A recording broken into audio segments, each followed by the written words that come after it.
Yo, what is going on, you guys? Welcome back to a brand new sports cards video. In today's video, we have a very special guest. We got none other than Chad Blesnick. If you guys have been in the hobby for more than a year, you definitely know who this is. So why don't you go ahead and introduce yourself, Chad? Let us know, your background, how you got into the hobby, what you do, and just an overall brief overview of the journey you've been on in the hobby. First off, I want to say thank you for letting me come on here. I truly appreciate it. I like to call you a friend. We've known each other for about a year. Yeah.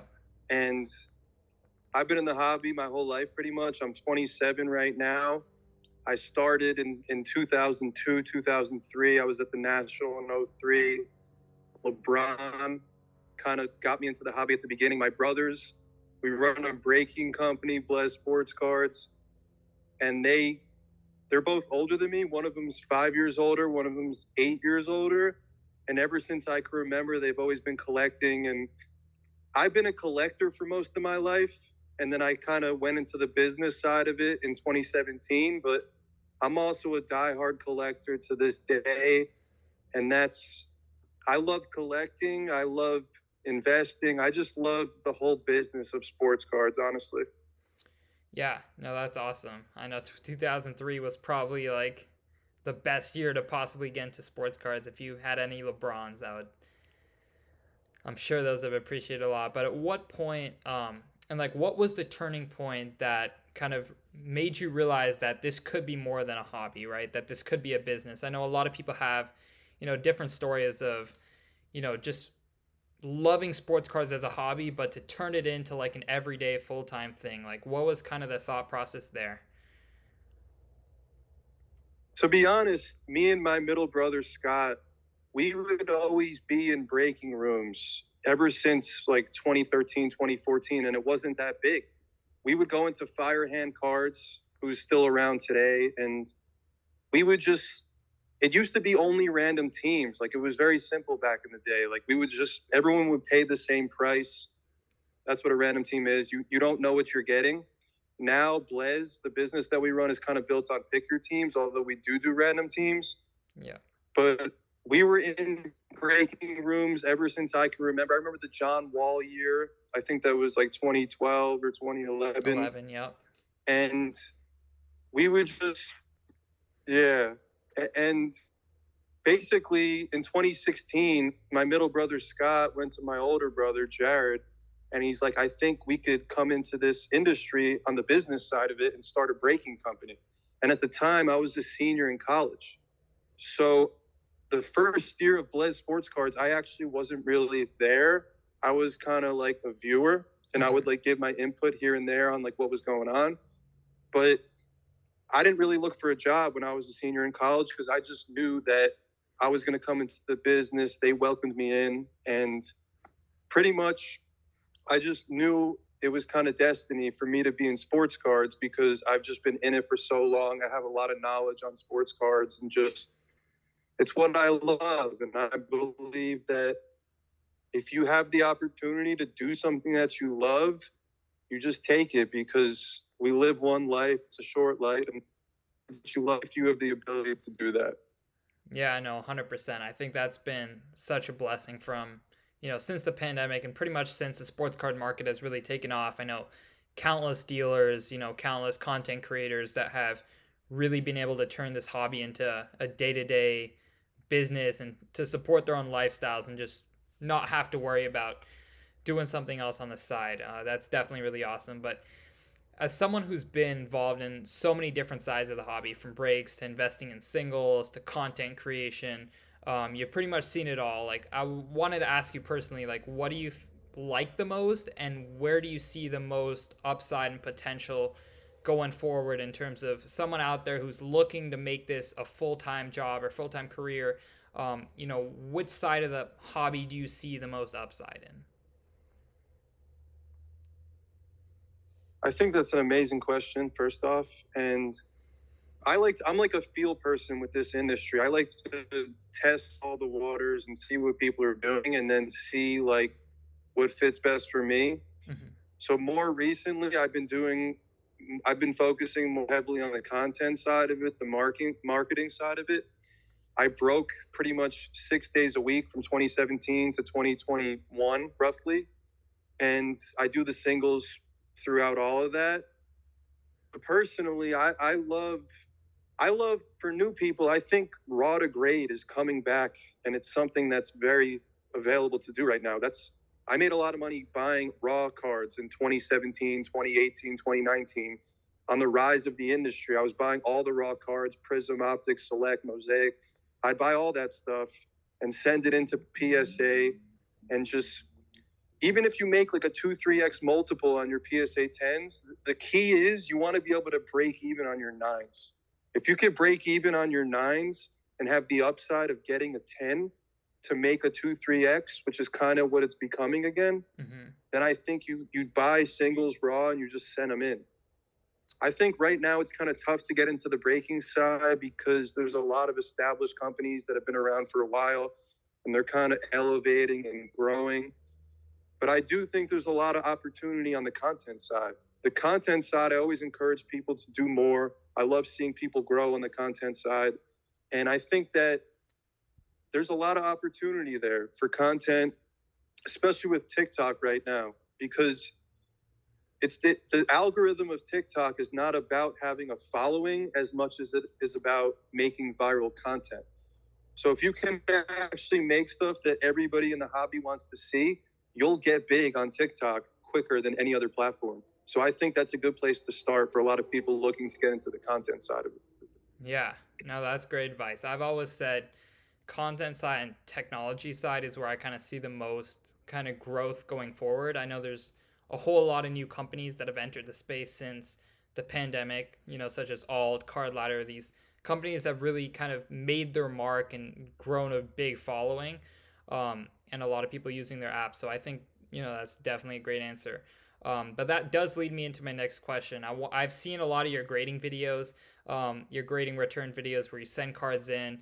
And I just wanted to ask you overall, how do you go about finding cards, that you're able to buy, see great multiples in? How are you able to find those cards where you can say, if they get a PSA 9, I can break even, and a 10, I'm making a 2 to 3x multiple? Where do you kind of find those deals? How do you recommend someone who's looking to get into grading kind of go about that?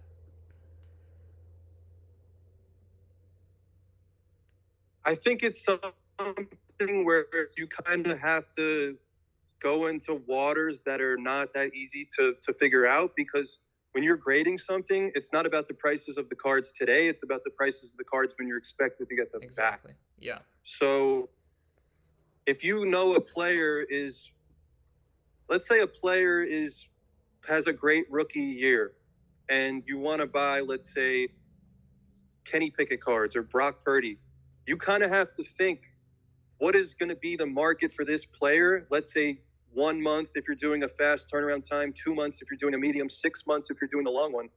And I think that's where a lot of people got tripped up over the recent hobby boom, because they're looking at the prices on eBay today and seeing that a card's selling for $100 raw, $350 on the 10.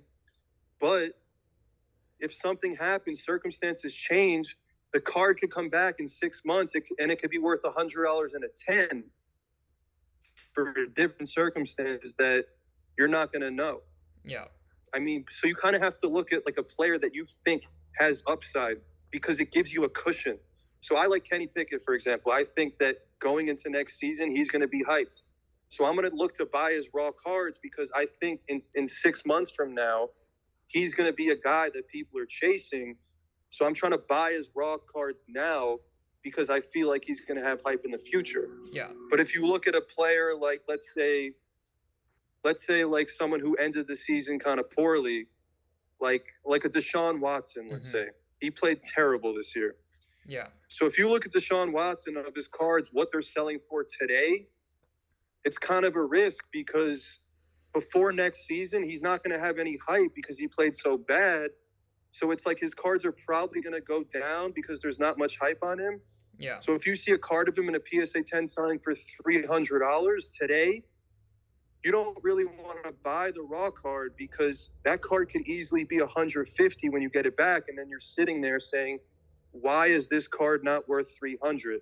Hmm. And it's because you have to project out the future of the market as best as you can. I mean, it's not easy to do this, Yeah. but I like to invest in the young players a lot. I like the rookies. I'm kind of like good at seeing like Franz Wagner, for example. Yeah. He's crushing, and it's like I bought a ton of his cards, and I'm going to continue to do it because I don't think the hype is as high as it should be on him.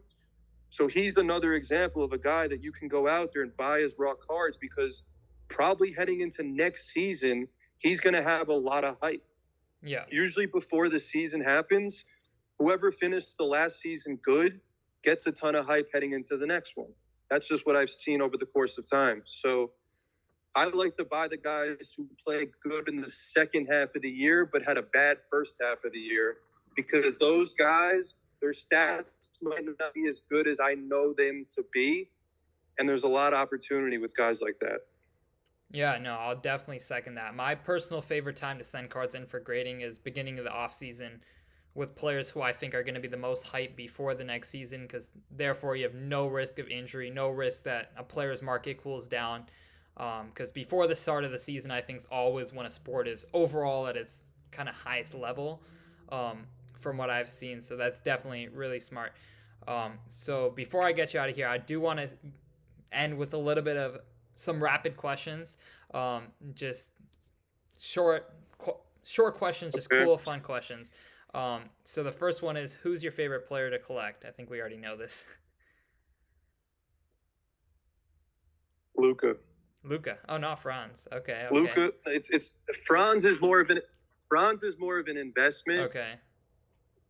Am I there? Yeah. Yeah. Franz is more of like, honestly, I've gotten caught in the past where it's like I'm so high on a guy like Luca, and sometimes I'll take the 2-3x profit and not hold on as long as I should. Mm-hmm. But a guy like Franz, I'm going to stick it out and I'm going to hold, especially some of his bigger cards, for 2-3 years and just see what happens. But I like Luca, I like Giannis as my main players to collect, and then Franz is like usually every class, or like every football class, I'll pick one or two guys. Every basketball class, every Bowman, I'll just pick a guy and just buy up their stuff. Yeah. So, what has been your best sports card investment you've ever made? Luca, by far. Okay. What about your worst? My worst. That's a good question. My worst. I need to think for a second. My worst investment.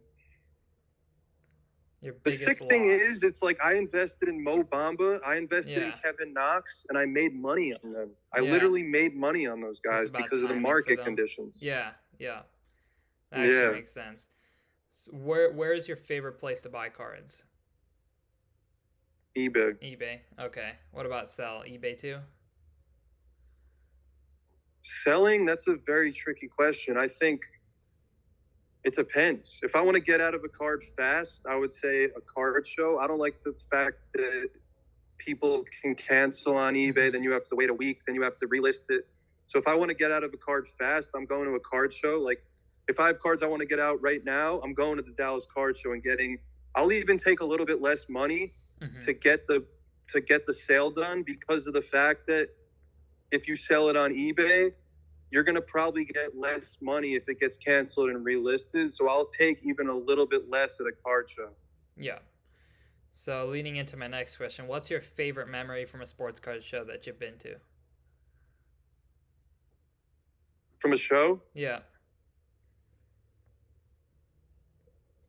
I mean, I have to say the 03 National. Just it wasn't me because I was 8 years old, but my brothers were ripping cases of regular Upper Deck basketball. Wow. They had a LeBron promo. I don't remember how many packs got you what, but we were opening cases of Upper Deck regular basketball to get these LeBron promo packs that had 3 cards in them. And that's just, I'm never going to forget that. We opened NBA hoops.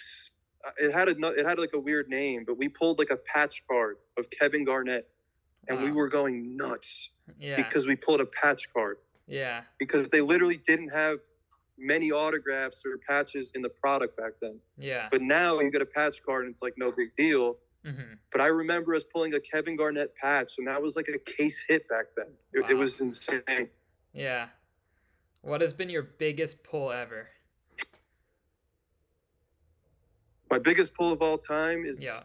a Kobe logo man from 2018-19 Flawless, Wow. which was his last year that he was in Flawless. Wow. I don't know what that card's worth, but it's definitely over $1 million for sure. Wow. Yeah. Oh yeah, I can imagine. And then what do But you that's prefer? that's on the breaking side. Yeah. That's on the breaking side. Yeah, not personal. Personally,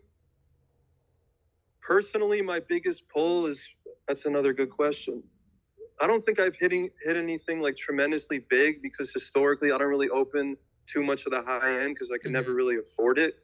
Yeah. But I don't know. I don't know. I mean, that's a good question. I'll have to think about that one. Okay. And then what do you If prefer? it hits me, if it Yeah. I think I know this answer already from what you've said, but modern or vintage sports cards? not even close. I don't Modern. touch Yeah. vintage. Yeah. It's not because I'm just a guy who I like what I like to see things with my own two eyes, like evaluating talent and stuff like Yeah. that. So I kind of only collect the stuff that is from when I was born and forward. And people might think that's dumb, but I just like what I like. It's the same concept of I don't really like UFC or F1, so I'm Mhm. not those calls. I'm like basketball, football. That's what I like. Got it. Yeah, I'm in the same boat. But Chad, thanks so much for coming on. And to the viewers, if you guys enjoy, go ahead and subscribe. And I'll leave CBlez's Instagram and YouTube in the comment section or in the description down below. So definitely go show him some love. Check out his channel. He does make some incredible videos. I've been personally binging on his videos recently. A lot of good content, a lot of good thoughts. So definitely go down below. Thanks so much once again, Chad. And yeah, I hope to see you at some shows. I appreciate you as always, and let's continue our friendship. 100%.